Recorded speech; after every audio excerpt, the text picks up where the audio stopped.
Alors, rebonjour. Un grand plaisir de vous recevoir pour le Forum Collaboration 2023. Parler de leadership, c'est pas toujours évident. OK? Puis surtout, on parle de collaboration. Qu'est-ce que c'est? Qu'est-ce que ça représente? Comment ça fonctionne? C'est un petit peu abstrait. Ce que j'ai aimé ce matin, on a rendu ça très concret, très réaliste pour dire la force de la diversité, de l'inclusion, puis d'aller chercher le meilleur de toutes les personnes qui sont avec nous, qui sont autant dans on parlait de leadership féminin puis d'intégration. Lynn, ta passion, toi, c'est l'intelligence collective. Absolument. On parle d'intelligence artificielle, mais on oublie des fois que l'intelligence naturelle, c'est puissant. C'est plus on a puissant. quelques millions, quelques milliards d'années d'évolution qui a amené à ce que l'être humain est aujourd'hui. Et le potentiel humain, si on peut vraiment le réaliser pleinement, c'est 1 + 1 = 3. C'est d'amener les gens. Je sais que toi, c'est ta passion personnelle. Tu es en ressources humaines, ouais. Professionnelle aussi. Tu as travaillé en ressources humaines, mais même dans ta pratique personnelle, d'aider à grandir, aider les gens à grandir, c'est ta passion. Tu le fais de façon extraordinaire. De dire, OK, une étape de plus, c'est amener des entreprises à s'ouvrir et à mobiliser les gens pour faire de la collaboration et de l'intelligence collective. C'est un peu à cause de toi qu'on fait des forums collaboration. Depuis 3 ans, je pense qu'on a vraiment, tu nous as fait... J'ai poussé la note et puis j'ai démontré aussi. Et je pense que ça va être intéressant de voir jusqu'où ça va nous mener. Mais on le voit, il y a vraiment une appétit de ce côté-là, de dire 1 + 1 = 3 = 4. Merci beaucoup de nous partager encore aujourd'hui. Avec grand plaisir. Donc, bienvenue tout le monde. Merci à vous tous. Je vais jouer franc jeu avec vous dès le départ. On en parlait. Virginia a commencé le propos. En ce moment, si je suis pas à mon maximum, c'est qu'il y a quelques jours, j'ai perdu ma mère subitement. Donc, je voudrais juste vous dire que si je suis pas si énergique qu'à l'habitude, ceux qui me connaissent et ceux qui me connaissent moins, ben vous allez au moins savoir pourquoi aujourd'hui je suis un peu différente de la normale. Donc voilà, ça me fait plaisir d'être ici, ça garde mon esprit occupé et c'est ma passion. Donc pour moi, ça va être un plaisir de vous mener à travers cette présentation. Donc l'intelligence collective au service de vos zones de génie. Ici, les zones de génie, j'aimerais bien le définir, c'est l'aspect des compétences, mais c'est aussi l'aspect de la passion. Parce que vous comprendrez qu'on peut être très compétent dans un domaine sans être passionné de ce domaine-là. Et moi, c'est les deux qui, je trouve, sont bons pour le long terme, sur la durée. Donc, qu'est-ce qu'un leader en mode collaboratif? C'est ce qu'on va parler aujourd'hui. On a eu un petit peu de difficulté avant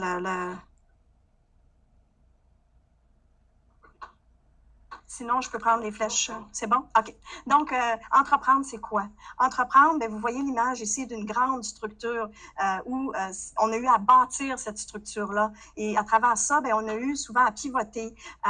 C'est un défi qui est de taille et qui se fait pas seul et qui se fait surtout par des humains et souvent des humains de cœur qui croient en la finale. Donc, ce mur-là, vous voyez, il y a multiples facettes où cette structure-là, c'est complexe par moment, c'est de toute beauté. Il y a beaucoup d'étapes à franchir. Mais surtout, il faut être prêt pour le meilleur et pour le pire. Parce que oui, elle est montée, cette structure-là, mais qui est-ce qui nous dit que la fondation est solide? Qui est-ce qui nous dit qu'elle ne s'écroulera pas?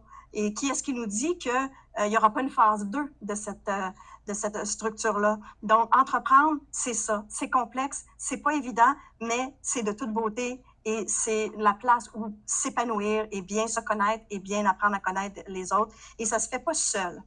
Donc, ici, un petit clin d'œil à mon ami Robert. Ici, vous voyez le logo de Work Well Together parce que je vous parle de savoir tisser des liens.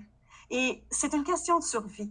Dès notre conception à titre d'humain, vous constaterez qu'on est en lien. Dès le départ, dès la première étincelle et la première personne avec qui on est en lien, c'est justement notre mère, notre maman. Et sur ce, je ne sais pas si vous avez vu l'étude sur, ça date des années, sur, je pense que c'était des orphelins roumains qui malheureusement, il y avait les soins de base, mais n'avaient aucun contact avec les gens et malheureusement ont souffert énormément. Donc, c'est des exemples, des études qui ont été faites de l'importance des liens dès le départ. Maintenant, si on tourne la page à aujourd'hui, vous avez toutes vu Sam Altman. Hein? Vous avez toutes vu à quel point il y a eu 600-700 personnes qui se sont mobilisées pour lui. Et autant dans notre travail que dans notre début de vie, notre vie personnelle, que c'est important, cet aspect-là de tape là-dedans. Donc, c'est pour ça que j'ai mis l'image de taper là-dedans et ça explique aussi la question de survie. Si on veut survivre, c'est en lien que ça va arriver. Pourquoi c'est si important? C'est parce que l'humain est au cœur du succès. C'est lui qui va amener l'innovation, la performance, la fiabilité, la profitabilité aussi. Et puis, ça se passe avec les clients, autant à l'interne, des clients qui sont motivés, hein, ils vont se donner beaucoup plus que des clients qui sont clients à l'interne, hein, qui seraient nos employés en principe ou nos collaborateurs. À ce stade-ci, il y a toutes sortes d'appellations de clients qui collaborent avec nous.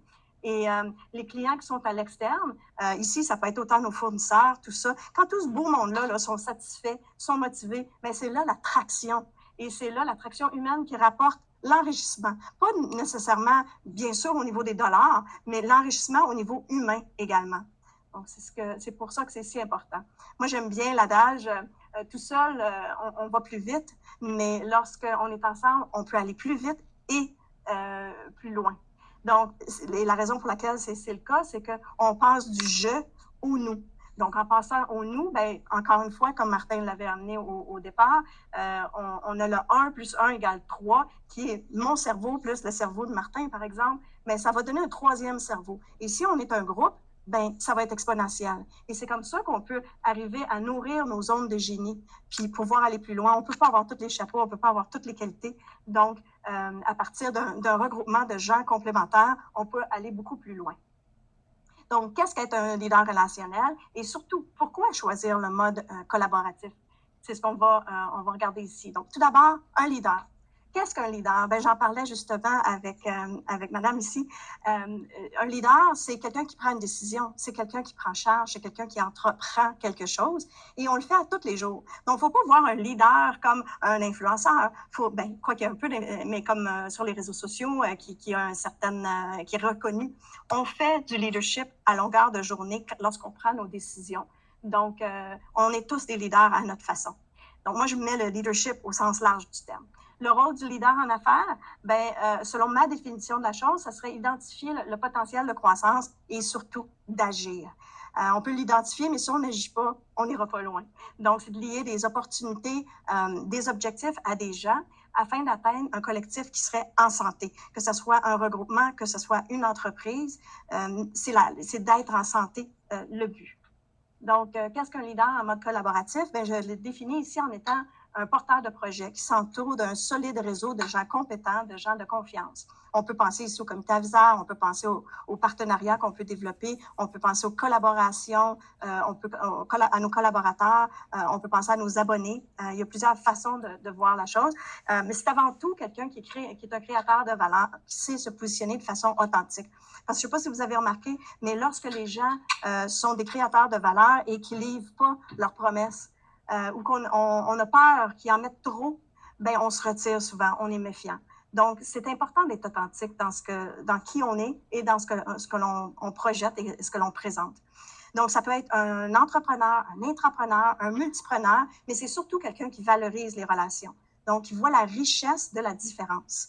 Et il saisit les opportunités. Ici, je parle de zone de génie. Puis, il sait reproduire le succès. Il sait le créer, mais surtout de le reproduire. Et sinon, c'est simple, c'est un apprentissage de plus qui développe sa résilience. Donc, malgré toutes nos bonnes intentions, la réalité perçue n'est pas toujours ce que l'on croit. Martin aime bien dire « préparez-vous un plan B », parce que si tout va bien, la structure peut s'effondrer aussi rapidement qu'elle a monté. Donc, dans la première image que j'ai faite, en référence à ça. Et aussi, mais il ne faut pas négliger qu'on est en pleine période de toutes sortes de crises, que ce soit des crises économiques, que ce soit des crises pandémiques. Donc, on prend la COVID, par exemple, et oui, on ne veut pas en parler, mais ça a existé, puis ça fait partie de notre réalité aujourd'hui. Même si on ne veut plus y penser, puis c'est derrière nous, il va y en avoir d'autres crises de ce type-là. Donc, ce n'est qu'un début. Donc, de penser on peut avoir une vision, mais de rester flexible et de rester agile dans tout ça. Donc, ne pas être un leader collaboratif, qu'est-ce que ça signifie? C'est prendre le risque de se sentir seul au sommet. Combien de personnes vivent ce dilemme-là? Ils ont une idée géniale, mais ça ne lève pas, ça ne décolle pas parce qu'il manque de réseautage, il manque d'exposition. Donc, c'est important d'être à l'affût des opportunités de parler de son projet. Vouloir tout faire par soi-même et finir par s'essouffler. L'épuisement mental, hein, les charges mentales, on le voit et puis c'est de plus en plus fréquent. Donc, lorsqu'on est en collaboratif, ça permet de pouvoir échanger avec les gens et puis pouvoir être de moins se sentir seul à être essoufflé, des fois à partager des responsabilités ou quoi que ce soit. La folie de croire qu'on sait comment. On est la seule personne. Je m'excuse avec le micro, là, j'espère que les gens en ligne sont pas... je touche à mon micro. Mais il y a des gens qui travaillent et qui pensent qu'ils ont la vérité. Mais avec des gens différents ou complémentaires, on peut tellement aller plus loin. On pense qu'on l'a, mais il va arriver que d'autres personnes qui vont amener des idées, des commentaires, et puis on va se dire « Ah! Il est temps de pivoter, il est temps de changer mon idée, il est temps de modifier, d'ajuster. » Donc, être le secret le mieux gardé. Souvent, on se dit, il y a des gens qui se disent, ah ben moi, je veux pas me faire copier. Mon idée, c'est à moi. Je veux pas que personne la prenne mon idée, vole mon idée. Mais de nos jours, tout est en ligne, tout change tellement rapidement. Donc, c'est important de rester ouvert et sans dévoiler tous nos secrets jusqu'à la dernière goutte, si je peux m'exprimer ainsi, d'être ouvert à en parler, savoir quoi dire, à qui aussi. Il faut être sélectif tout de même, là, je suis d'accord avec ça. Donc, de choisir de travailler en solo et en silo, pour moi, c'est du passé. C'est fini. C'est passé date. Donc, si on reste dans cette dynamique-là, on risque de se retrouver comme cette dame-là, emportée par la vague. Donc, je trouvais l'image forte. Et puis, ceci dit, ben, lorsqu'on a des tempêtes, là, ça vient pas gâcher notre vie professionnelle. Hein? Ça vient parfois aussi nettoyer le chemin. Parfois, il faut déconstruire. On l'a vu à plusieurs reprises. Lorsqu'on est dans Défi Croissance, je suis coach aussi pour le programme Défi Croissance, on a vu plusieurs personnes dire « Ah! OK, je vais déconstruire pour mieux reconstruire. » Puis finalement, ben, ça apporte encore plus de succès. Alors, qui suis-je? Donc, vous l'aurez deviné, je suis une leader en mode collaboratif. J'y crois fermement. Et pour moi, ma passion, c'est le leadership relationnel. C'est basé sur le savoir-être, c'est basé sur le comportement humain, c'est basé sur le mieux-être. Et selon moi, il y a deux types, bon, j'ai encore touché mon micro, il y a deux types d'intelligence. L'intelligence émotionnelle, qui est bien se connaître soi, mais c'est aussi l'intelligence de bien percevoir l'autre, ou de comprendre l'autre, ou de tenter de poser des questions si l'autre est différent de nous, pour arriver à une intelligence dite relationnelle. Donc, c'est comme ça qu'on forme notre collectif autour de notre zone de génie. Aussi, ben, écoutez, j'ai été, sans nommer d'années, j'ai été de nombreuses années en ressources humaines. Mon parcours est en ressources humaines. J'ai toujours, même malgré moi, occupé des postes de gestion et plus spécifiques à titre de gestionnaire en ressources humaines. Et ça fait ben, en tout cas, je trouve bien de le dire, ça fait 25 ans que je suis membre de l'Ordre et ça, j'étais étudiante. Et lorsque je suis tombée sur un magazine de l'Ordre des conseillers en ressources humaines, j'ai fait « Ah! Wow! » Et on était en peut-être 89, donc faites le calcul. Donc, pourquoi suis-je ici? Ben, moi, je suis ici pour prendre soin du leader en vous. Et je trouve que avec toute la technologie, avec le numérique, avec toutes les crises, les changements, ben, d'humaniser notre approche en affaires, c'est tellement important et ça fait toute la différence. D'outiller, d'apporter un second regard, c'est une de mes grandes forces. Et surtout, de miser sur vos angles forts, parce que parfois, on ne se voit pas dans notre juste réalité et ça prend quelqu'un pour nous le dire, parce que souvent, on a des talents naturels. On ne réalise pas que ces talents-là, on les a, pour nous, ça va de soi, mais des fois, ça fait toute la différence pour quelqu'un d'autre. Et les angles morts. Les angles morts, je trouve que c'est tellement en groupe, c'est tellement une agréable surprise de voir qui on est à travers les yeux de quelqu'un d'autre. Donc, c'est surtout de vous amener à prendre action avec stratégie. Donc, assez parlé de moi, ou presque. Donc, ma prémisse, ma vision, c'est que nous sommes tous interconnectés. Et on a tous un parcours que souvent on sous-estime, qui peut tellement aider, s'aider soi-même à réussir, mais aider l'autre à avoir du succès également. Donc, lorsqu'on est assis en groupe, ou même en diade ou en triade, c'est surprenant comment on peut s'entraider et se comprendre et que ça rebondit, même si la situation n'est pas la nôtre. Ça nous interpelle à quelque part, souvent dans notre réalité ou dans notre futur rapproché. Donc, c'est l'effet multiplicateur qui est amplifié par la qualité du lien. Naturellement, ça prend quand même des gens qui veulent être là. Hein? S'ils ne veulent pas être là ou qui n'ont pas les mêmes valeurs, ça risque de nuire. Et le nombre de collaborateurs, c'est ça l'effet multiplicateur justement du 1 + 1 = 3. Et c'est là que ça prend tout son sens. Donc, de créer des interactions collaboratives pour arriver à du 3G. Qu'est-ce que du 3G? Ben, c'est gagnant pour moi, gagnant pour le micro, non. Gagnant pour moi, gagnant pour l'autre personne ou les autres personnes, gagnant pour l'organisation et je rajouterais gagnant pour la société en général. Quand on est heureux au travail, quand on est heureux dans ce qu'on fait, tout le monde est gagnant. L'intelligence collective, où ça? Où est-ce qu'on trouve ça, l'intelligence collective? C'est qui? C'est quoi? Ben, c'est à l'interne, c'est à l'externe, c'est en diade, en triade, en groupe, je l'ai mentionné. Et puis ici aussi, chez Défi Montréal, parce qu'il y a quand même un réseau qui est très solide de personnes. En tout cas, moi, je fais partie du groupe depuis 2017 et je bénéficie encore de connaître les gens qui sont autour de Défi Montréal. Et même, j'aimerais ramener les anciens, les nouveaux. En tout cas, c'est des visions que j'ai pour Défi Montréal. On est toujours en discussion, hein, Martin et moi, là-dessus. Donc, assez parlé. À vous la parole. J'aimerais savoir l'intelligence collective et peut-être faire circuler le micro là-dessus. Ça veut dire quoi pour vous? Est-ce que c'est des termes que vous connaissez? Est-ce que c'est des termes que vous appliquez? Est-ce que c'est des termes que vous voulez, auxquels vous aimeriez vous investir? J'aimerais vous entendre. Ça rime à quoi, intelligence collective, dans votre réalité? Et ça peut être autant, j'imagine, en ligne, hein? Oui. Ouais, OK. Oui, Donc, vous êtes bienvenue en ligne pour intervenir, simplement lever la main. Écrire un mot ou quoi, Oui, ça serait... Peut-être une personne qui... Oui, allez-y. J'ai manqué un peu de la rencontre, de la présentation. Désolée, j'avais cette urgence à gérer, mais c'est sûr que l'intelligence collective, La question pour est là. moi, On l'apprend quand même. c'est ça, exactement. Je comprends le concept pareil. Oui. L'intelligence collective, pour moi, c'est effectivement l'image de décrit, c'est on a tous chacun vécu, on a tous chacun une situation, on a tous chacun une façon de voir les choses. Donc, quand il y a une problématique, si je suis seule à la regarder, je la regarde avec mes lunettes, mon vécu, ma réalité, mon blocage.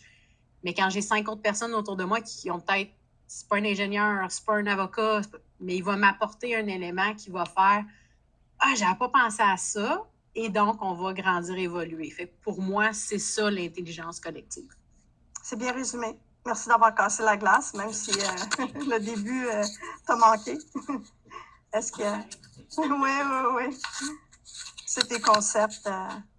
Dans mon univers, à moi, c'est une nécessité. Je passe mon temps à résoudre des problèmes techniques qui touchent plusieurs sphères d'activité qui doivent être coordonnées de façon à donner un produit fini qui est soit commercialisable ou un procédé de fabrication qui résout des problèmes ou qui réduit des coûts. Les solutions peuvent être techniques à plusieurs niveaux. Ça va souvent demander des experts de plusieurs types de données. Moi, je me vois là-dedans comme un chef d'orchestre. Celui qui comprend toutes les partitions, mais je peux pas jouer tous les instruments en même temps. Donc, et là, souvent, dans l'interprétation du concert, il y a plusieurs points de vue qui peuvent améliorer la tonalité de chacun des instruments pour aller chercher le meilleur son possible. Donc, souvent, des choix qui vont donner des résultats plus performants à court terme ou souvent plus performants à long terme. Ça dépend des objectifs du projet qu'on me présente. J'agis comme consultant dans le domaine de l'automatisation depuis maintenant presque 30 ans. Et je fais mécanique, électrique, informatique, autant numérique, l'électronique autant numérique que analogue. Donc, en gros, il n'y a pas vraiment de problème que j'ai pas eu à adresser professionnellement depuis que j'ai commencé à travailler. Et souvent, ce qui manque, justement, c'est cette vision d'ensemble que j'ai. C'est la raison pour laquelle j'agis comme chef d'orchestre, c'est que je permets à des gens qui sont dans des spécialités différentes de parler et de travailler ensemble, alors qu'ils sont dans des sphères de compétences où ils ne se comprennent pas. Ben, ça me fait grandement plaisir d'entendre ça, provenant de quelqu'un qui est dans le domaine technique et qui comprend cette réalité-là que les personnes ont différentes complémentarités et de vouloir mettre ça tout ensemble pour faire une belle partition et pour faire une belle musique d'orchestre. Donc, bravo pour ça. C'est un bel exemple qui soutient entièrement ma philosophie et la façon que je vois les choses aussi. Donc, un exemple concret et qu'on peut visualiser. Robert? Oui, j'avais envie de compléter parce que je trouve ta métaphore extrêmement belle, en fait, de cette capacité qu'on a à faire jouer ensemble des gens qui ont des instruments différents. Des instruments différents, ça renvoie à ce que tu évoquais, des connaissances, des savoirs, des éprouvés, des expertises. Mais au fond, quelle musique il en sort collectivement? Et je trouve que l'intelligence collective, c'est la capacité à écouter ce que l'autre joue comme musique, de s'adapter avec lui et de faire quelque chose qui est mélodieux et qui va plaire aux autres, pas qu'à soi. Parce qu'à un moment donné, il faudra la partager, cette musique, pour qu'elle soit utile. Et je pense que la véritable intelligence collective, c'est à la fois sur l'instant d'être capable de créer ce son harmonieux collectivement, en respectant chacun dans sa maîtrise de son art à lui, mais que ça puisse être partageable. Parce que si ça ne l'est pas, ben ça perd un peu de son sens et il faut que ça soit durable. Donc, merci pour cette métaphore. Autrement dit, des compétences de mener la troupe pour que la musique soit agréable à l'oreille et que chacun soit valorisé dans ses Oui, mais concepts. peut-être que certains groupes savent s'auto-réguler aussi. Absolument. C'est Et le- que, c'est et que, et que bénéfice de le l'intelligence leader, collective. c'est pas forcément celui qui tient la baguette. C'est Exact. peut-être celui qui est capable de jouer et justement d'être dans le ton, le régulateur ou pas de cette harmonie sonore. Donc, mais ça pose la question de quel type de leader on veut être. Si on veut être le chef d'orchestre, c'est pas la même chose. Si on veut faire partie de la troupe, c'est pas la même chose.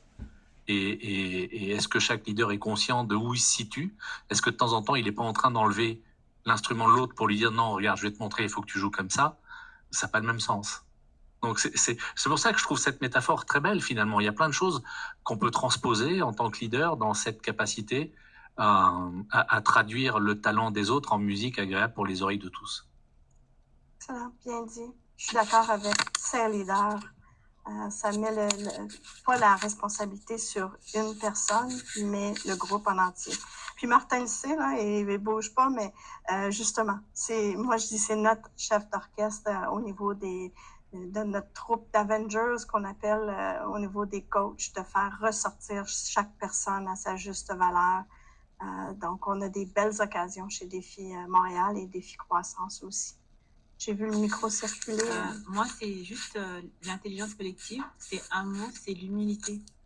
Parce qu'il faut avoir l'humilité de reconnaître qu'on ne sait pas tout et aussi de vouloir écouter les autres. Parce que ce n'est pas évident que dans une même salle, les gens veuillent accepter tous les avis. Donc, c'est vraiment ça pour que tout le monde puisse s'exprimer sans gêne et sans retenue. Oui, la confiance est primordiale et de comprendre l'autre si on n'est pas d'accord ou on n'occupe pas la même position, la même opinion. Mais souvent, en posant des questions, on peut être étonné de savoir à quel point on s'entrecoupe ou qu'on a des différences et c'est bien comme ça aide les deux parties à cheminer, le voir positivement et puis la vulnérabilité ou l'authenticité est tellement importante dans cette dynamique-là de se sentir en confiance aussi. Entièrement d'accord avec ça. Bonjour, mon nom est Touato. Alors, je voudrais justement tantôt parler du projet que je suis en train d'élaborer et de monter. C'est moi et l'autre, hier, aujourd'hui et demain.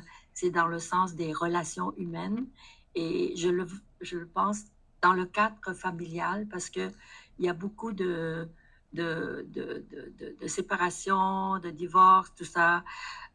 Pourquoi on ne donnerait pas des outils aux jeunes de 20 à 40 ans pour qu'ils soient mieux outillés afin de vivre une relation familiale d'une façon plus harmonieuse et plus paisible pour les enfants, pour qu'ils puissent grandir dans le bonheur, l'amour et la paix. Et c'est dans ce sens-là que je souhaiterais que Martin puisse nous donner la chance de faire un débat et de discussion, débat avec les spécialistes dans différents domaines de relations de famille pour qu'on puisse voir c'est quoi les dimensions de psychologie, sociologie, de relations, de réconciliation, d'avocats, mais aussi de sexologues et d'autres domaines d'activité. Mais on ferait participer également les hommes et des femmes qui ont vécu des relations de couple, de famille, pour qu'on puisse vraiment recueillir l'essentiel des relations humaines d'une façon harmonieuse, pour qu'on puisse vivre 24 heures, 360 jours, côte à côte, sans créer trop de remous, pour qu'on puisse perdurer nos relations. Je pense que ça va pousser une étape de plus encore l'harmonisation. On parle beaucoup d'harmonisation dans les entreprises. L'harmonisation dans les familles, c'est un peu le corollaire direct, mais ça serait intéressant de voir avec le groupe, parce qu'il y a un groupe très côté humanisation, justement, ce côté humain qui on adresse un peu plus. Oui, oui. On a parlé l'autre jour à notre rencontre avec Michel Salman. Et là, aujourd'hui, j'ai rencontré celui qui a conçu les relations. En fait, même au cocktail tout à l'heure, oui. Michel est là. Donc, l'intelligence collective, en oui. gros, ça s'applique autant au domaine voilà.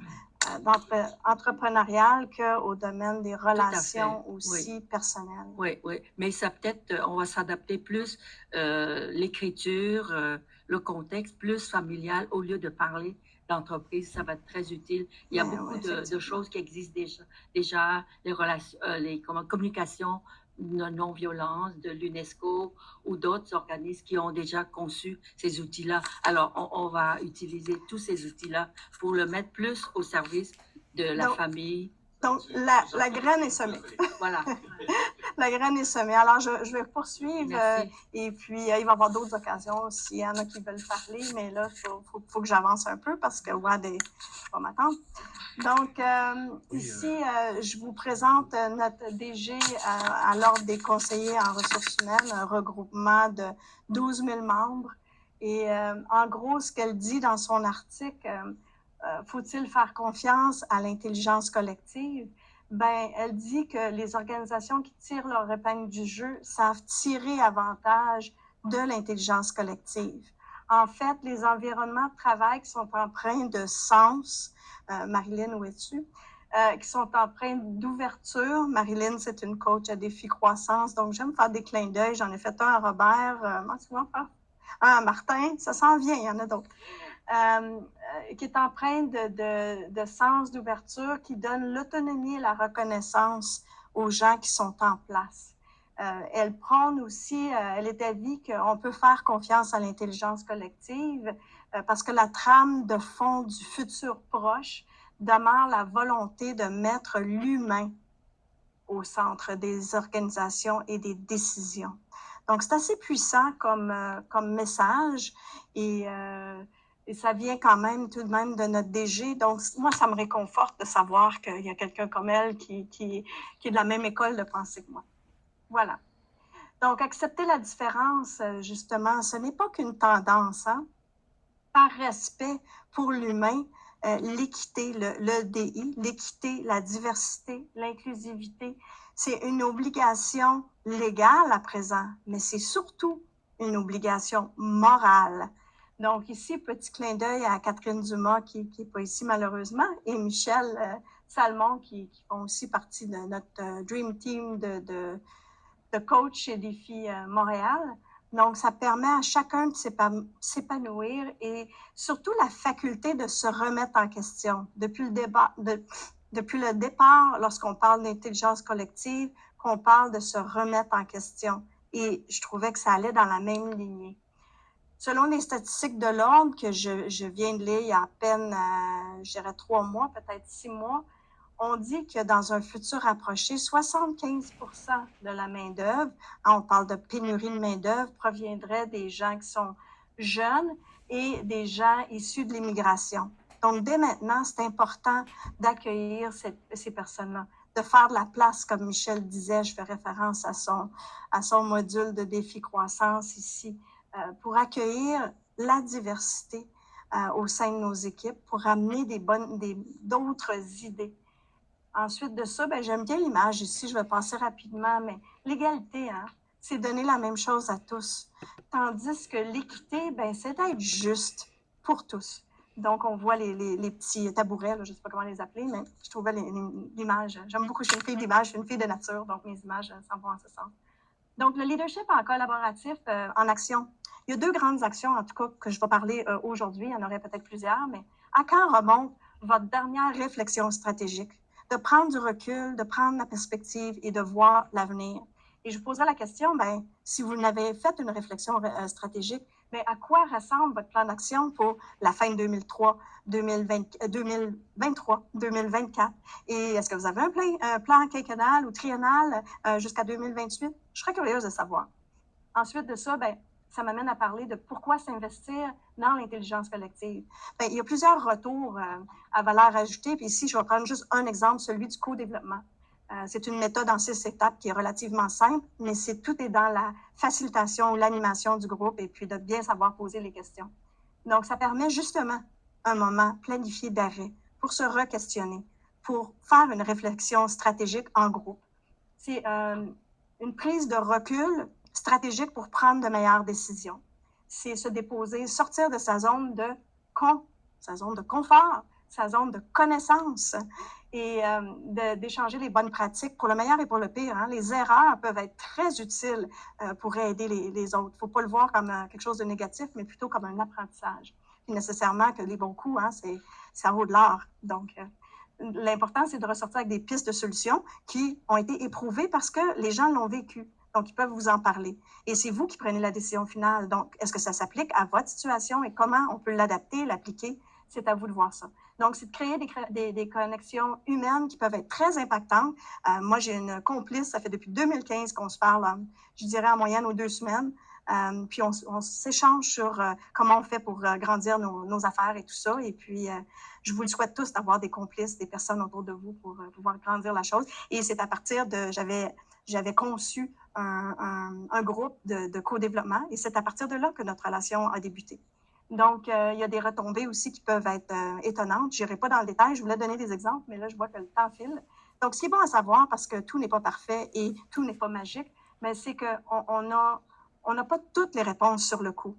Et il n'y a aucune garantie. Comme je disais tantôt, c'est vous qui décidez, c'est vous qui prenez la décision finale. Mais juste d'être exposé, d'ouvrir, si on se voit comme un cheval, d'ouvrir ses œillères à d'autres possibilités, c'est juste bénéfique, autant pour le court terme que le long terme.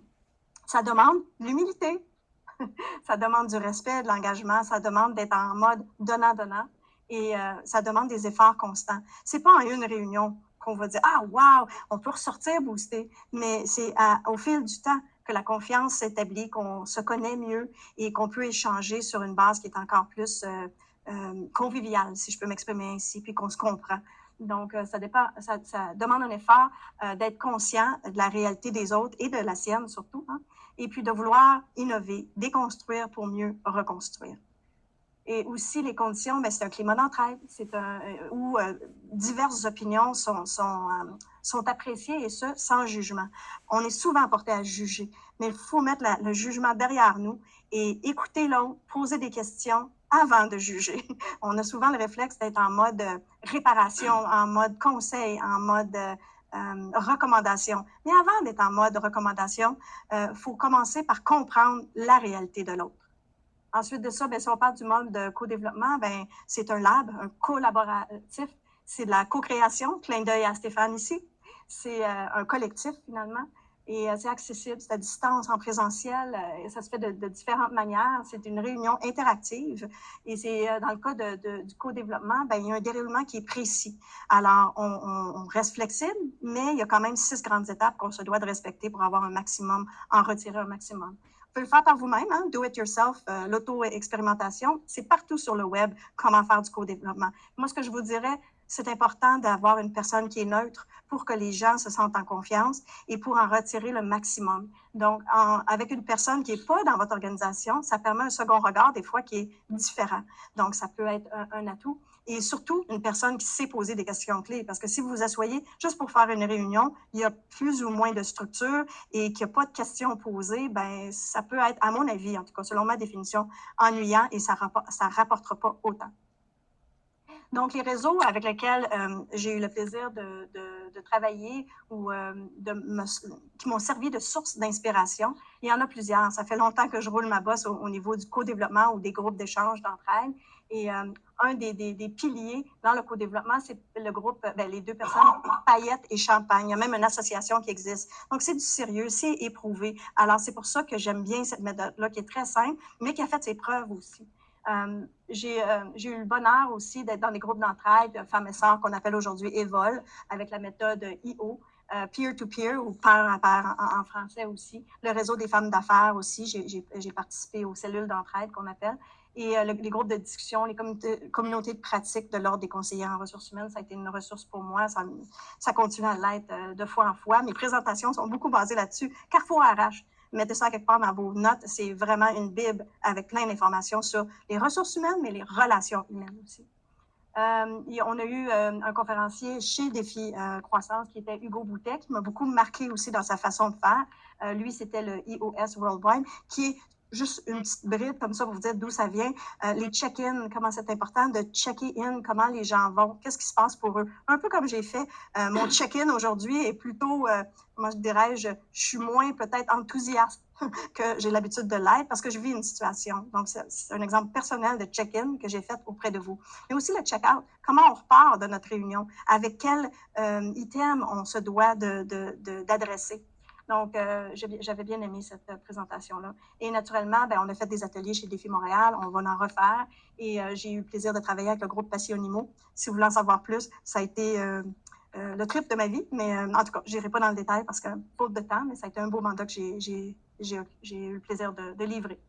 Il y a des concepts, des modèles inspirés de ces méthodes-là que j'utilise dans ma pratique. Donc, la parole vous revient à nouveau. Commentaires, suggestions, questions. On a presque terminé. Je ne sais pas où est Wad, mais en tout cas, ce ne sera pas long, Wad. Ah, ben avec plaisir. Ben, ça me fait plaisir. Est-ce qu'il y a d'autres commentaires sur la présentation, des questions? Ou... Merci, Virginia. J'apprécie vraiment. Ça m'a touché beaucoup parce que tu sais que tu as dit bien des choses dans ta présentation que j'étais assis dans le fond là qui m'ont... Il y a un commentaire que je ferais pour avoir été impliqué dans certaines de ces réunions-là. L'attitude la plus importante, c'est de ne pas juger. J'ai vu des fois des idées complètement farfelues générer la meilleure idée dans une table de discussion. Juste parce que ça avait complètement débarré, si tu veux, le schéma de pensée qui était établi à la table.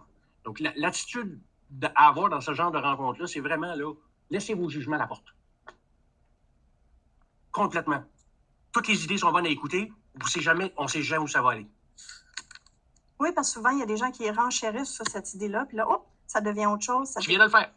Il faut rebondir sur les bonnes idées. Mais effectivement, l'aspect jugement, on est vite à porter un jugement. Alors, il faut arriver sans blâme, sans jugement, avec une ouverture autant que possible. Puis il y a des gens qui n'arrivent pas à le faire, ils ne sont pas à bonne place. Donc, on est mieux de ne pas les avoir à nos rencontres. C'est aussi simple que ça. Autre chose? Autre... Ouais? Question, commentaire. Je n'ai pas tout à fait terminé, il me reste quelque chose à vous donner en finale. Là. Donc, le leadership, c'est savoir s'entourer de multiples relations complémentaires. C'est aussi de créer votre dream team. C'est le bon mix entre l'interne et l'externe, vous l'aurez compris. Et vous voyez le globe là, qui va s'illuminer avec les choses qui vont être dites et ça va avoir une répercussion sur chacun des cercles également. Les avantages, bien, ça crée des relations inspirantes, enrichissantes. L'engagement, que je dirais, intelligent, c'est-à-dire il y a des zones de génie du moment qui vont sortir dans ces réunions-là. Savoir en bénéficier, sortir du cadre, évoluer en continu et surtout développer des liens de confiance avec des personnes qu'on choisit réellement parce qu'on apprend à les connaître sur un autre angle. Des ingrédients essentiels pour former votre équipe 3G, vous vous souvenez, moi, l'autre et l'équipe. Ensuite de ça, ben, il va y avoir des ateliers qui vont être de retour cette année encore. On l'a fait l'année passée. Et ben, là, vous pouvez m'écrire pour plus de détails, mais ça s'en vient prochainement. On n'a pas osé mettre de date, mais on restait à l'affût. Ensuite de ça, ben, je vous dirais, pour terminer, prenez soin de vous. Prenez soin de vos relations professionnelles. Créez des expériences minimum 2G, moi et l'autre. Et souvenez-vous que le choix se fait dans les deux sens. Si vous êtes en relation, ben, l'autre fait le choix de vous choisir et vous faites le choix aussi de le choisir. Considérez l'approche du PIC, c'est 5 PIC, hein? C'est bienveillant, inclusif, en toute conscience. Donc, c'est pas d'être mou, parce qu'en toute conscience, ça veut dire qu'on est conscient et qu'on va prendre des décisions qui parfois peuvent être difficiles, mais aussi des décisions qui vont nous propulser de l'avant. Donc, l'avenir s'annonce comment? Et puis ça vient de Carrefour RH. Ça s'annonce pleine de co-création, axée vers les synergies, plus vers le co-leadership. Il faut s'ouvrir à être leader, mais être co-leader aussi. On n'est pas si... on a des cofondateurs, des fois, puis on a de la misère à s'entendre, donc on a un bout de chemin à faire. C'est nécessairement pas en silo, comme je vous disais au tout début, nécessairement pas en solo. Puis l'équipe, l'effet des équipes multidisciplinaires va juste s'agrandir avec le temps. Donc, une gestion collaborative, comme je disais au tout départ, ça part du je, mais ça va vers le nous. une attitude d'être plus. Hein, j'aime bien l'image ici du super-héros qui se voit plus grand.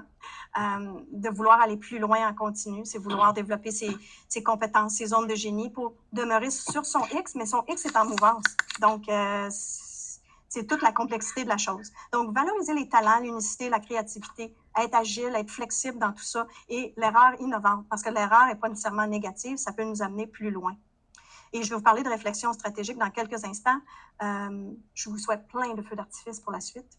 Et ici, ça peut vous aider. Ce n'est qu'un petit début, mais quand même, ça peut... Moi, ça m'a beaucoup servi. En tout cas, je souhaite que ça fasse de même pour vous. J'avais partagé même sur LinkedIn. En passant, si vous voulez me retrouver, retrouvez-moi sur LinkedIn. Mais le bilan de la fin de 2023, comment vous l'entrevoyez? Qu'est-ce que vous voulez conserver? Et puis, moi, j'ai été jusqu'à voir quelles photos j'ai prises sur mon téléphone de citations, de présentations. Hein, je vous vois prendre des photos parfois de ma présentation. Qu'est-ce qui a occupé mon temps dans les derniers 3 mois, 6 mois, mon calendrier? Qu'est-ce que vous voulez cesser ou modifier ou ajuster dans votre pratique? Et de créer l'effet « wow ». Qu'est-ce qui va créer l'effet « wow » en 2024 chez vous? Comment vous allez réussir à l'atteindre? C'est des objectifs BMW qui sont bien, mais surtout qui sont meilleurs. Et je remets mon wow là, parce que d'être mémorable et que le wow soit présent, c'est primordial. C'est ce qu'on devrait viser en tout temps. J'ai vraiment terminé. Je vous demanderai quelle est votre mission du moment. Si vous voulez, je vous inciterai, pendant que c'est frais dans votre esprit, quel serait votre prochain petit pas? Juste un petit pas, mais quel serait à la suite de cette présentation le pas que vous aimeriez prendre? L'équipe. Donc, le Meet and Bound, bonjour Marilyn. Donc, l'équipe du Meet and Bound, je vous l'avais dit, hein, j'ai fait des clins d'œil à tous les autres coachs ou presque que je connais bien. Donc, le plaisir qu'on a à travailler ensemble, c'est juste une petite... Donc, à l'heure des grands changements, vous comprenez aujourd'hui ce que je veux dire par humanisons notre approche en affaires. Et voilà, c'est tout pour moi. Je vous remercie grandement et venez me voir sur LinkedIn et venez jaser si vous voulez aller plus loin. Ça me fera plaisir. Merci beaucoup, Lynn. C'est très apprécié. Moi-même, à l'école, il y a un certain temps maintenant, on parlait de l'importance du travail d'équipe, de la collaboration, de l'entraide, transversalité. Je pense qu'à l'école, ça fait un bout que c'est entré. On a vu que dans les entreprises, c'est peut-être pas autant entré qu'on aurait voulu. Et le travail collectif, la collaboration, ça a toujours été quelque chose de très fort. Puis comme société, on l'a bâti ensemble. C'est des gens qui ont mis en commun, ça a toujours été. Peut-être qu'on l'a trop pris pour acquis. Peut-être qu'on s'est peut-être un peu trop assis là-dessus. Je cite Kennedy qui disait arrêtez de demander ce que le pays peut faire pour vous. Demandez-vous ce que vous pouvez faire pour le pays. Okay? Fait que le collectif, c'est ça. C'est aussi ce qu'on met en commun, ce qu'on partage, ce qu'on grandit. C'est fort, c'est puissant. Puis peut-être que là, il faut peut-être moins s'asseoir dessus. Lynn, merci, parce que tu nous encourages à dire il faut bâtir le collectif. C'est notre bien commun. C'est ce qui fait qu'on réussit ensemble. C'est ce qui fait que 1 plus 1 égale 3 égale 4. Puis peut-être qu'aujourd'hui, on en a besoin. J'ai aimé Michel qui concluait tantôt en disant on a des grands défis. Beaucoup de gens sont anxieux puis inquiets de l'avenir. Mais des grands défis, il y en a eu plusieurs dans l'humanité. C'est pas la première fois qu'on vit des trucs où il y a eu des périodes très difficiles. Puis on s'en est toujours sorti. Il faut peut-être se faire confiance. Il faut peut-être dire qu'on a les réponses en dedans de nous. Et peut-être que justement, les forces qu'on avait, qu'on a laissé dormir peut-être trop longtemps, on parle du talent féminin, de la diversité et tout, c'est peut-être le bon moment de les faire ressortir. C'est le bon moment. C'est le bon moment. Alors, merci. Puis c'est pour ça, on va prendre notre petite pause 5 minutes. On va parler de grandir ensemble. Et c'est important de voir, on va parler de transformation numérique. Transformer, grandir comme organisation, c'est grandir comme personne. On parlait beaucoup de croissance personnelle. Marilyn va nous en parler aussi. Mais je pense que le 3G, c'est ça. On grandit comme personne, comme équipe, mais on fait grandir le monde. L'impact est là. On a une contribution. Puis je pense qu'en tout cas, moi, j'ose croire que comme entrepreneur, travailleur autonome, professionnel, on l'amène. Il faut le reconnaître aussi. On a besoin de vous. Puis merci d'être là.